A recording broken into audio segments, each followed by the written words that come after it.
and this is New to the Street. Let's welcome Vulcan Forge, a blockchain-based game studio and NFT market. Its CEO, Jamie Thomson, is joining us today. Welcome, Jamie.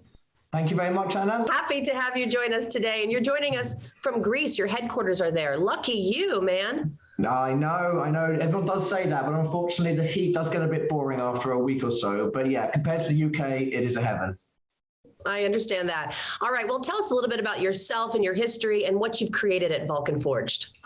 Sure. Well, I guess we were a game studio first. We sort of made the transition to blockchain a couple of years ago. We kind of saw the potential of NFTs pretty much a bit of a time before some of the bigger NFT sites came about. So we're a little bit ahead of the curve there, but no one was really sort of biting the bait. So we kind of packed that up and went back into gaming. And then we saw the NFT wave come back again. And we thought, right, we need to sort of really get back on where we were. So I guess we just make games mostly. And we sort of add the ownership of NFTs to these games. We've got VulcanVerse behind me, which is like a big virtual world where you can own beasts and swords and shields and sow your land and build your land sort of.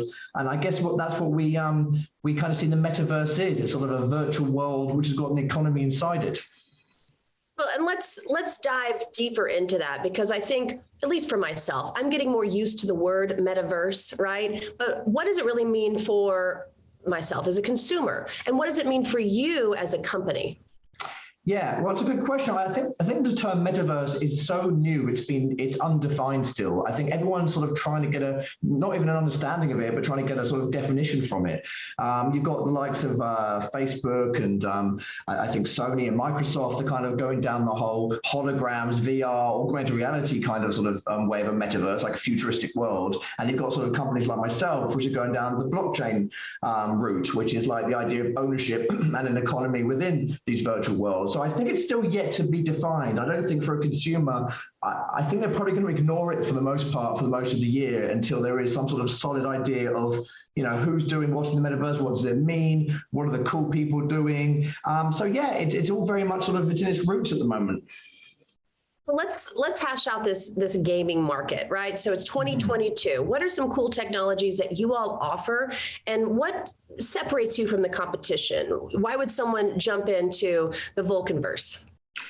Yeah, well, I mean, again, I think last year we had this sort of view that like gaming's an enormous market and cryptocurrency and blockchain's an enormous market. Let's combine the two and create like an even bigger market. But what we've seen over the year, especially with our own communities, and we've seen some responses from bigger gaming companies for them introducing NFTs, is that they're very distinct markets. A lot of gamers don't want or need, and actually some of them are very hostile to the idea of NFTs playing a part in the games. They just want games. They don't care if they own it. They don't care about blockchain. Whereas the crypto gamers sort of care more about how much can they earn. So you've got these kind of two different sort of demographics, which we thought would combine into one bigger one, but it's not the case. So games like VulcanVerse, which I wouldn't even call it a game anymore. I think it's more of a sort of virtual world where there is an economy within it. I think this is a whole new demographic coming out from within. So competition-wise, it's very small. I mean, you've got ourselves, you've got Sandbox, Decentraland, you've probably only got 4 or 5 functional metaverses in the blockchain space still, so it's very early.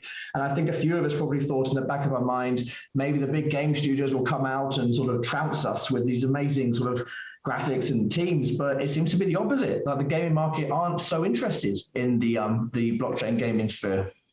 Well, you seem to have great graphics, right? So tell me a little bit about your approach to this, because it was really fun going down the rabbit hole, researching what you are, and how does where you live influence it? Obviously, you're in Greece, and this has kind of that Greco-Roman style to it. I mean, I personally want to just jump on in and put on a crown and just rule the world. Is that kind of how you entice people?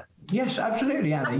Well, thank you for the compliment on the graphics, and you have every right to jump in and rule the world and try your best. I mean, that's the one beautiful thing about VulcanVerse specifically, is that you can start to play with no money, and you can work your way. It's called a grind. You sort of forage a few materials, sell them, and you can literally work your way up to a king or queen in your case, and rule the world. So I guess Yeah, that's the appeal for where we are, and I guess the difference between us and other metaverses, of course, we're good friends with all the other sort of metaverses, so we wouldn't say anything negative about them. Is that we obviously do have sort of better graphics and better gameplay, and it's more an immersive experience. But again, as we've gone on, we found out that that isn't the essential reason to keep people. The reason people are involved in VulcanVerse, yeah, the graphics are cool, and Greco-Roman mythology is really cool. Is it's just a sense of sort of economy and community, owning things, trading things. It is like a real life, but within a virtual world. So I think that's the real appeal of it all.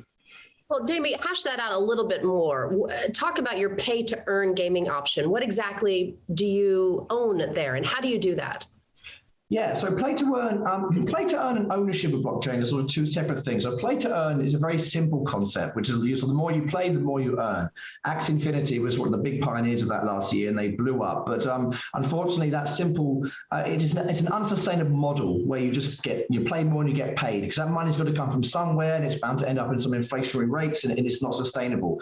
So what we've done with our play to earn model is that you earn, but you're sort of forced to reinvest the money back into the ecosystem to kind of keep an equilibrium with how much you're earning and how much has been put into the game. And I think that's where gaming companies have an advantage. They'll be able to gamify a bit more of the earnings and the revenue. So sort of, those addiction techniques and sort of intermittent reinforcement with flashing lights where you have to put the money back in, the quarter back in the machine.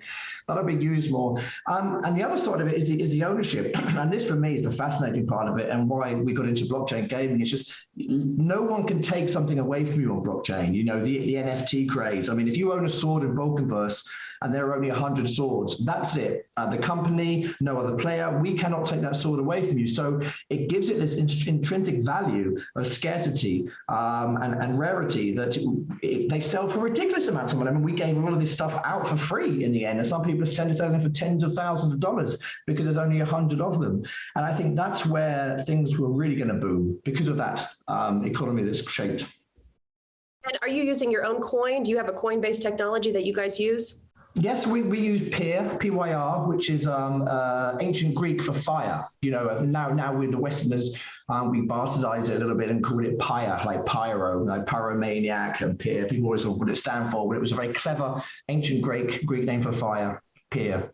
And yes, you're right about being based in Greece with the Greco-Roman mythology. It's great for us because all my staff are Greek. So we've got like law on tap. I can just, so what does Hermes do? What was his history? And everyone just knows it like we would know, I don't know, the Battle of Hastings in England or Christianity or anything that we get to. Right. They know all the Greek gods and stuff. Oh, that's fun. Oh, that's cool. Now, this is just a personal question. Like how beginner friendly is it? Because my gaming knowledge stopped at Mario Brothers, and I got to very, very, very high levels, but how beginner friendly could it be for someone like myself? Well, it's literally sort of go on the website, VulcanVerse. So if you don't own land, we set up this system where you can rent land for free, meaning you could go to the website, find a piece of land, rent it for free, and then you share half of the earnings with the owner. So in fact, within 10 minutes, you could start earning $2, $3 by just walking around the VulcanVerse and playing. So yeah, it's very easy to do. I mean, again, setting up the wallets and all that stuff with blockchains was a little bit finicky, but we try to make it as easy as possible. Sure. Give it a go. I expect to see you in the Gardens of Arcadia within the hour. I will. All right, Jamie, tell me a little bit about what is next for Vulcan Forge. Anything big coming up? Yeah, we've got some of the biggest fashion brands in the world are moving to our blockchain Elysium. So we're putting everything on our own blockchain. The reason being is that our blockchain it plants trees, literally, the more you use it. So we've got 60,000 acres in Greece and Spain and South America. So the more you use the blockchain, the more trees are planted, and these brands really love it. So we've got some enormous names coming to Elysium. We should be announcing that next week. We might have already announced it if this interview has gone out a week later, so who knows? Right.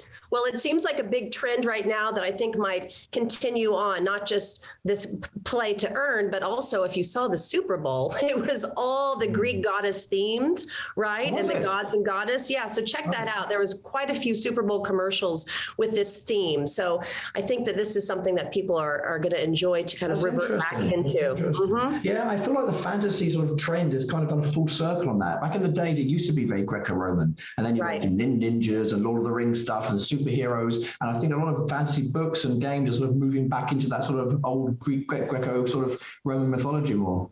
Yeah, so you're on point with what you're doing, and thank you so much for joining us again on New to the Street, and we look forward to seeing what future updates you have in store for us. Pleasure. Thanks for having me. All right, thank you all for watching.